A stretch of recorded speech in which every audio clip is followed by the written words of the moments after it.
എല്ലാവർക്കും സുഖമാണെന്ന് വിശ്വസിക്കുന്നു. പെൻഷൻ മുടങ്ങാതെ ലഭിക്കുന്നതിന് വേണ്ടി നമ്മൾ അറിഞ്ഞിരിക്കേണ്ട ചെയ്യേണ്ട വളരെ പ്രധാനപ്പെട്ട ചില കാര്യങ്ങൾ ഇപ്പോൾ നടന്നുകൊണ്ടിരിക്കുന്നുണ്ട്. അത് നിർബന്ധമായിട്ടും ചെയ്യണം. ഇതുമായി ബന്ധപ്പെട്ട വിശദാംശങ്ങളാണ് പറയുന്നത്. വിവരങ്ങളിലേക്ക് കടക്കുന്ന കൂടുതൽ ആളുകളിലേക്ക് ഇൻഫർമേഷൻ എത്താൻ ഷെയർ ചെയ്യുക, ലൈക്ക് ചെയ്യുക. ഫേസ്ബുക്കിലൂടെ കാണുന്ന ആളുകൾ ഫോളോ ചെയ്യുക. വീഡിയോയുടെ വിശദമായ വിവരങ്ങളിലേക്ക് വരാം. പെൻഷൻ ലഭിക്കുന്നതിന് വേണ്ടിയിട്ട് പല കാര്യങ്ങളും നമ്മൾ ശ്രദ്ധിക്കണം. ഇപ്പോൾ ചെയ്യാൻ പറഞ്ഞിട്ടുള്ള മസ്റ്ററിംഗ് നിർബന്ധമായിട്ടും ചെയ്യണം. സെപ്റ്റംബർ 30 വരെ അതിനുള്ള സമയമുണ്ട്. അതിനുള്ളിൽ എല്ലാവരും മസ്റ്ററിംഗ് നടപടി പൂർത്തീകരിക്കേണ്ടതാണ്. കിടപ്പ് രോഗികളാണ് എങ്കിൽ അക്ഷയയിലോ അല്ലെങ്കിൽ തദ്ദേശ സ്ഥാപനത്തിലോ ഈ വിവരം അറിയിച്ചാൽ അക്ഷയ ജീവനക്കാർ വീടുകളിലെത്തി ചെയ്യുന്നതിന് വേണ്ടിയിട്ടുള്ള സൗകര്യം ഒരുക്കും. അക്ഷയയിലെത്തി ചെയ്യുന്നതിന് 30 രൂപയാണ് ഇപ്പോൾ ചാർജ് വരുന്നത്. വീടുകളിലെത്തി ചെയ്യുന്നതിന് 100-150 രൂപ വരും. അപ്പോൾ ആ ഒരു കാര്യം ശ്രദ്ധിക്കുക. മസ്റ്ററിംഗ് നിർബന്ധമായിട്ടും ചെയ്യേണ്ടതുണ്ട്. മറ്റൊന്ന്, വരുമാന സർട്ടിഫിക്കറ്റ് നൽകാത്തവരുടെ പെൻഷൻ മുടങ്ങിയിരുന്നു. അങ്ങനെ ഉള്ള ആളുകൾ സർട്ടിഫിക്കറ്റ് സമർപ്പിക്കാൻ വേണ്ടി ശ്രദ്ധിക്കുക. അത് സമർപ്പിച്ചാൽ പോലും ഈ ഓണപ്പെൻഷൻ അവർക്ക് ലഭിക്കില്ല എന്നുള്ളത് ഉറപ്പാണ്. ഇനിയിപ്പോൾ പെൻഷൻ വിതരണം പൂർണ്ണമായിട്ടും ബാങ്ക് അക്കൗണ്ടുകളിലൂടെ ആക്കാൻ വേണ്ടിയിട്ട് ഇപ്പോൾ തീരുമാനിച്ചിട്ടുണ്ട്. അപ്പോൾ ഈ സംസ്ഥാനത്ത് ഇപ്പോൾ 62 ലക്ഷം പെൻഷൻ ഗുണഭോക്താക്കളിൽ 26 ലക്ഷം ആളുകൾക്ക് മാത്രമാണ് ബാങ്ക് അക്കൗണ്ടിൽ നിലവിൽ ലഭിച്ചുകൊണ്ടിരിക്കുന്നത്. 30 ലക്ഷത്തോളം ആളുകൾ വീണ്ടും പുതുതായിട്ട് ബാങ്ക് അക്കൗണ്ട് എടുക്കുകയും സേവനയിൽ അക്കൗണ്ട് ഡീറ്റെയിൽസ് ചേർക്കുകയും വേണ്ടി വരും. അപ്പോൾ അത് എല്ലാ ആളുകളും ശ്രദ്ധിക്കുക. അപ്പോൾ പുതുതായിട്ട് ബാങ്ക് അക്കൗണ്ട് എടുക്കാൻ വേണ്ടി ശ്രദ്ധിക്കുക. 30 ലക്ഷത്തോളം അക്കൗണ്ട് സർക്കാർ എടുക്കാൻ പറയുന്ന സമയത്ത് തിരക്കുണ്ടാകും. അപ്പോൾ നിങ്ങൾക്ക് തൊട്ടടുത്തുള്ള ദേശസാൽകൃത ബാങ്കിൽ പോയിട്ട് SBIയിലോ അല്ലെങ്കിൽ ഫെഡറൽ ബാങ്കിലോ HDFCയിലോ ഏതിലാണ് നിങ്ങൾക്ക് സൗകര്യം വെച്ചാൽ ആ ഒരു ബാങ്കിൽ പോയിട്ട് നിങ്ങളൊരു അക്കൗണ്ട് എടുക്കാൻ വേണ്ടി ശ്രദ്ധിക്കുക. India post payment bank account ഉണ്ട് എങ്കിൽ അതിലും ഈ ഒരു പെൻഷൻ ലഭിക്കുന്നതാണ്.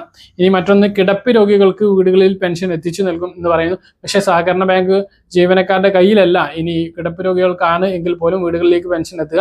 അത് പോസ്റ്റ്മാൻമാരാണ് വീടുകളിലേക്ക് പെൻഷൻ എത്തിച്ച് നൽകുക. നിലവിൽ അത് പെട്ടെന്നൊരു മാറ്റമല്ല. ഈ വരുന്ന മാസത്തെ പെൻഷനൊക്കെ കയ്യിൽ ഇപ്പോൾ ലഭിച്ചുകൊണ്ടിരിക്കുന്നത് പോലെ തന്നെയാണ് ലഭിക്കുക. ആ ഒരു കാര്യം എല്ലാവരും ശ്രദ്ധിക്കേണ്ടതാണ്. അപ്പോൾ എന്തൊക്കെ മാറ്റങ്ങളാണ് വരുന്നത്, എന്താണ് നമ്മൾ ചെയ്യേണ്ടത് എന്നൊക്കെ നമ്മൾ കൃത്യമായിട്ട് അറിയും. അപ്പോൾ നമ്മൾ വീഡിയോയിലൂടെ കൃത്യമായിട്ട് അറിയിക്കുകയും ചെയ്യും.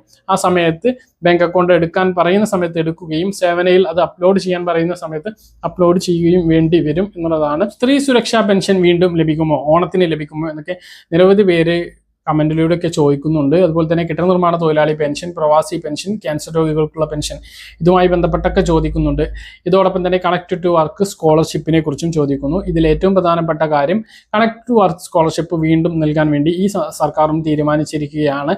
അത് തുറന്നും ലഭിക്കുന്നതാണ്. പക്ഷേ സ്ത്രീ സുരക്ഷാ പെൻഷന്റെ കാര്യത്തിൽ ഒരു പുതിയ തീരുമാനം ആയിട്ടില്ല. കൃത്യമായിട്ടുള്ള പഠനങ്ങൾ നടത്തിയതിനു ശേഷം മാത്രമായിരിക്കും സ്ത്രീ സുരക്ഷാ പെൻഷൻ പുനരാരംഭിക്കുമോ എന്നുള്ള കാര്യത്തിൽ ഒരു തീരുമാനമെടുക്കുക എന്ന് മുഖ്യമന്ത്രി നേരത്തെ തന്നെ വ്യക്തമാക്കിയതാണ്. അതുകൊണ്ട് തന്നെ ഓണത്തിന് സ്ത്രീ സുരക്ഷാ പെൻഷൻ ആർക്കും ലഭിക്കില്ല. കെട്ടിട നിർമ്മാണ തൊഴിലാളി പെൻഷൻ 2 മാസത്തേക്ക് കിട്ടും എന്നാണ് ഇപ്പോൾ നമുക്ക് ലഭിക്കുന്ന സൂചനകൾ. കൃത്യമായിട്ടുള്ള അറിയിപ്പ് അതിലെ ഉദ്യോഗസ്ഥർക്ക് പോലും നൽകാൻ കഴിയുന്നില്ല. കാരണം അവരെല്ലാം താൽക്കാലിക ജീവനക്കാരാണ്. അവർക്ക് ഫണ്ട് എത്തിയാൽ അവർ വിതരണം ചെയ്യും എന്നുള്ളത് മാത്രമേ അവർ പറയുന്നുള്ളൂ.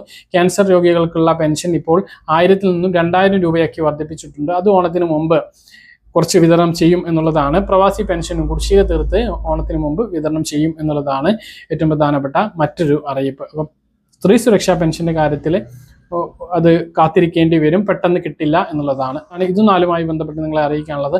പറഞ്ഞ കാര്യങ്ങൾ കൃത്യമായിട്ട് മനസ്സിലാണെന്ന് കരുതുന്നു. ഇതുപോലെ ഇൻഫർമേഷൻ ലഭിക്കാൻ ചാനൽ സബ്സ്ക്രൈബ് ചെയ്യുക, ബെൽ ഐക്കൺ എനേബിൾ ചെയ്ത് വെക്കുക. മറ്റൊരു വീഡിയോ നമുക്ക് കാണാം. ദൂരേക്കും ബൈ.